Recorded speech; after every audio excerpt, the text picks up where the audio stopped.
ஓம் நம சிவாய. ஓம் நம சிவாய.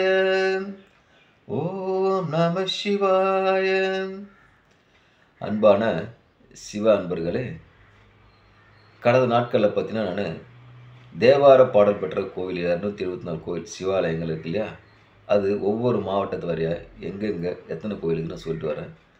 அந்த வகையில் நேற்று பார்த்தீங்கன்னா விழுப்புரம் மாவட்டத்தில் உள்ள 13 சிவாலயங்களுடைய திருநாம பெயர்களையும் ஊரையும் சொல்லிட்டு வந்தேன்.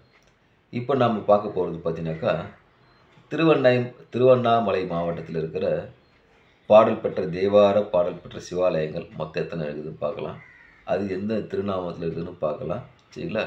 இப்போ பார்த்தீங்கன்னாக்கா திருவண்ணாமலை மாவட்டத்தில் பார்த்தீங்கன்னாக்கா தேவார பாடல் பெற்ற கோவில் மொத்தம் வெறும் 5 தான் இருக்குது. என்ன 5 தான்றீங்களா? வெறும் 5 கோவில் தான் இருக்குது. அதில் பார்த்தீங்கன்னா குரங்கினி முட்டத்தில் வந்து வாலீஸ்வரர் இருக்கார். குரங்கினில் முட்டத்தில் வந்து வாலீஸ்வரர் இருக்கார். செய்யாறில் வேதபுரீஸ்வரர். செய்யாறு வேதபுரீஸ்வரர். திருப்பனங்காட்டில் தாளபுரீஸ்வரர். இந்த தாளபுரீஸ்வரர் பனமலைப்பேட்டைன்னு சொல்லி ஒரு பேர் சொல்கிறாங்க. பனமலைப்பேட்டையில் தாளபுரீஸ்வரர். ஓகேவா? 4வது பார்த்தீங்கன்னா அண்ணாமலையில் அண்ணாமலை ஈஸ்வரர் அருணாச்சலேஸ்வரர் இருக்கார். சரியா?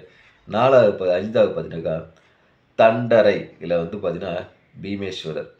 தண்டரையில் பீமேஸ்வரர். இந்த 5 கோயிலும் திருவண்ணாமலை மாவட்டத்தில் உள்ள தேவார பாடல் பெற்ற மிகவும் பழமையான மிகவும் சக்தி வாய்ந்த சிவாலயங்கள். வாய்ப்பு இருக்கிறவங்க போயிட்டு கண்டிப்பாக இறைவன் ஈஸ்வரரை வணங்கி ஈஸ்வரர் பெற்று எல்லாம் வல்ல இன்புற்று வாழ்கணும். ஓம் நமச்சிவாய. ஓம் நமச்சிவாய. ஓம் நமச்சிவாய. அன்பே சிவம். அன்பே சிவம்.